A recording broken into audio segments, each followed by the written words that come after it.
What's up, guys, and welcome back to another episode of Bob. Today, anyone who's watching this, and a big majority of my fans and followers are new to the motorcycle world. So, what I'm going to be teaching you today is how to change your own oil. Now, if you take your bike to the shop, chances are it's going to cost you an arm and a leg. So, I'm going to teach you the cheapest way to do it yourself. First thing you're going to need, Venti Caramel Frappuccino. Tools you will need, 12mm wrench, 17mm wrench, a wrenchy doo-loppy thingamajigger, K&N oil filter. Now this is kind of important, so I'm going to slow down a little bit. What you want to do, especially with these low CC bikes, unless it's an R1, just do part synthetic.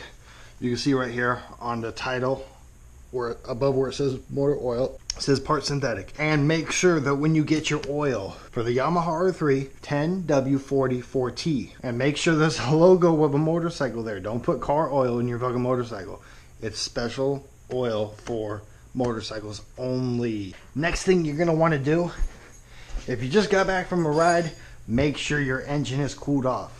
Hence the Starbucks. Sit your ass down, relax. 1 hour later. Alright, bike is pretty much cooled down. We're good to go. So first thing you're going to want to do, find yourself a little container. As long as it fits underneath the bike and it's big enough to hold the oil, that's all you really need to worry about. Let me show you exactly what you're undoing. Sorry it's a little gunky, I got to clean it up. But you're going to be undoing this one. So from underneath the bike, you're going to be undoing that bolt right there. Make sure, I'm going to clean it up really good. I got good brake part cleaner. I'm going to clean it up really nice. But make sure that you don't get any gunk back in there when you're actually putting it back in. Make sure the bolt is nice and clean when you take it out. But first I'm going to loosen that bolt. Is it a 17? Really? Wow, okay. It's a 17. 17mm. You want to drop the bolt in there when the oil starts flying out.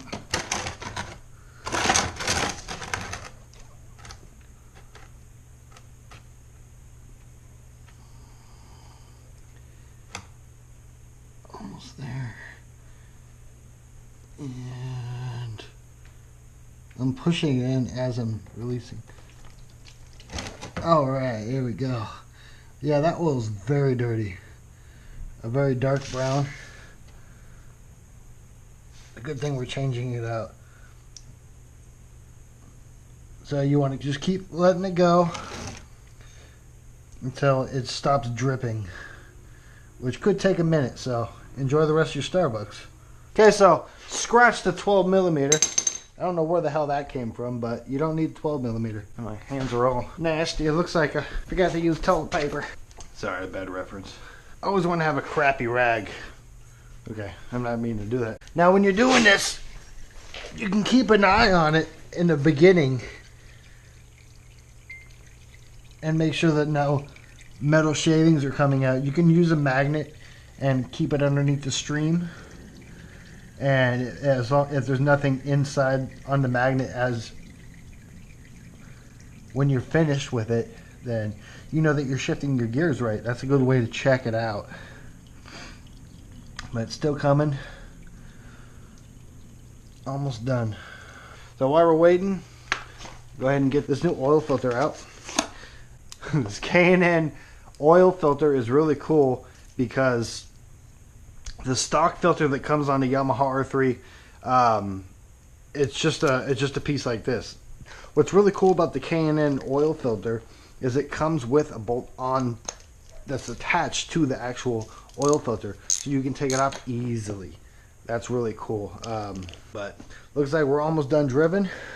Next thing I'm going to do, I'm going to clean off this oil plug bolt, get it nice and clean.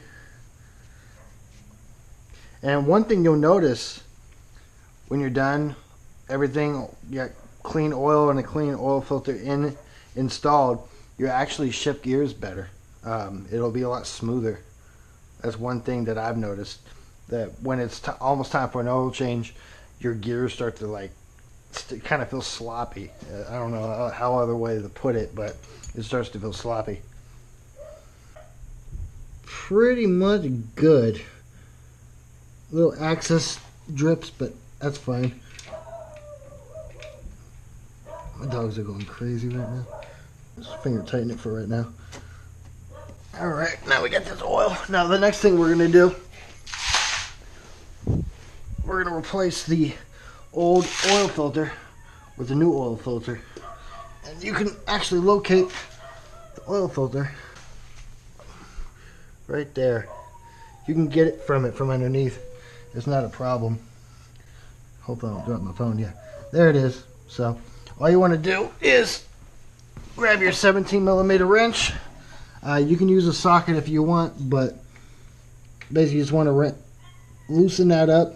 But be careful when you're taking it off, because there is still excess oil inside the oil filter, so this could get messy. Use plastic rubber gloves if you have it, but I've done this a couple times. I know how it's gonna come out, so I'm just gonna go for it. All right, it's coming loose. Just gonna get it loose enough to where I can get it off by hand. All right, that looks good. I'm gonna pull this off, and it is gonna get messy, but not too messy because I got most of the oil already out. But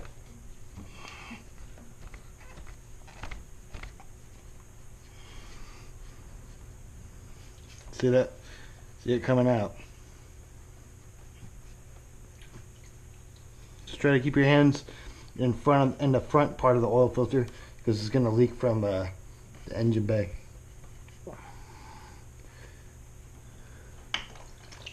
There we go. Let that drip out the rest of the way. So the reason why I had this tool in the beginning was just in case these threads got stripped off a little bit, because sometimes these threads are a little cheap. But luckily I didn't need this tool, so forget I said that either. All you're gonna need is a 17mm wrench, I guess. Take that off. One thing I would recommend that you do, lace the new oil filter with new oil before you put it on there. That way it's wet and it's kind of worked in there. I'm going to pour just a little bit in there, a little bit on the sides. I'm going to work that around there just to get it wet, get it started. And you can pour it in there like that.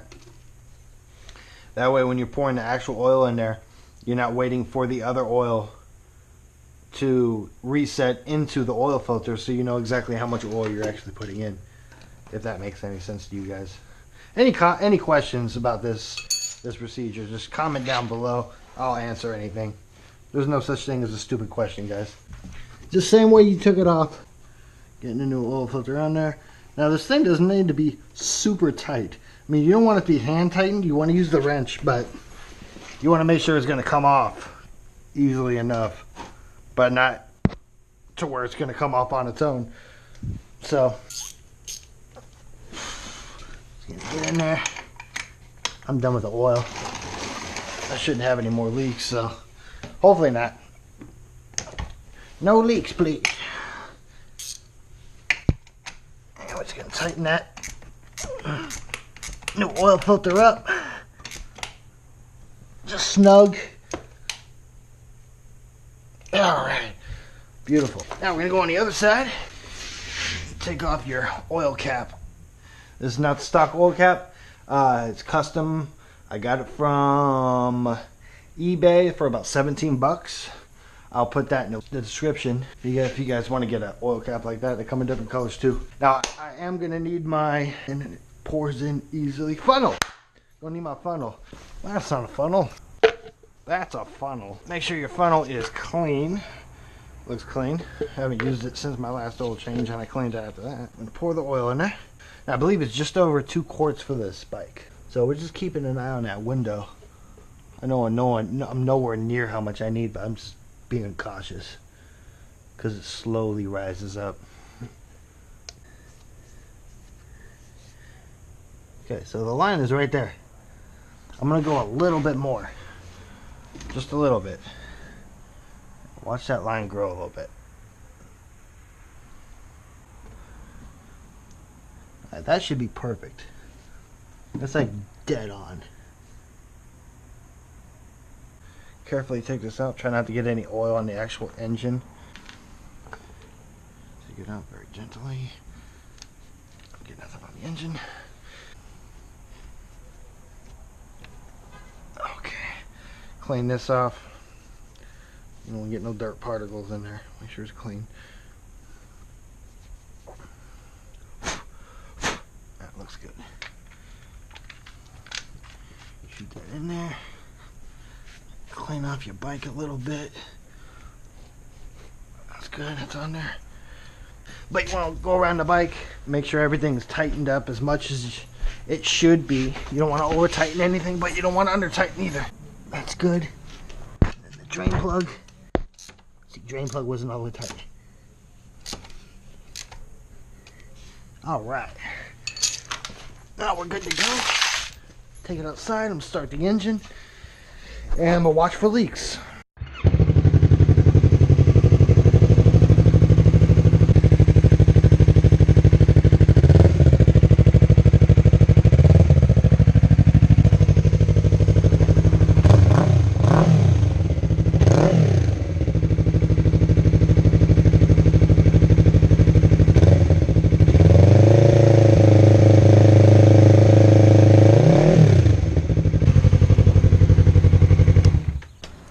Alright, so no drips. Oil went all the way through the whole engine and it's still level on the line, so we did a level oil change. Now next thing I'm going to show you guys how to get rid of this oil blinking. When this oil blinking comes on, that means it's time to change the oil. Starting from odometer, you press the select button, which is right over here on the very bottom. Press it 1, 2, 3, 4, 5. 5 times. Reset button on the top, hold it down till the trip and the oil flashes. Hold it down until it starts blinking like that, then you hold it down again. And it'll reset to 0. That is an oil change for your YZF Yamaha R3. I hope this was helpful for you guys. For all my newbie riders, welcome to the Bike Life. Congratulations. And you're on your way to becoming a motorcycle mechanic for yourself. Save yourself some money. Do the oil change yourself. It's not that hard. Anyone can do it. Any questions, write down in the box below. And yeah, I'll catch you on the flip side. Thank you for joining me on another episode of F-Bomb. Peace.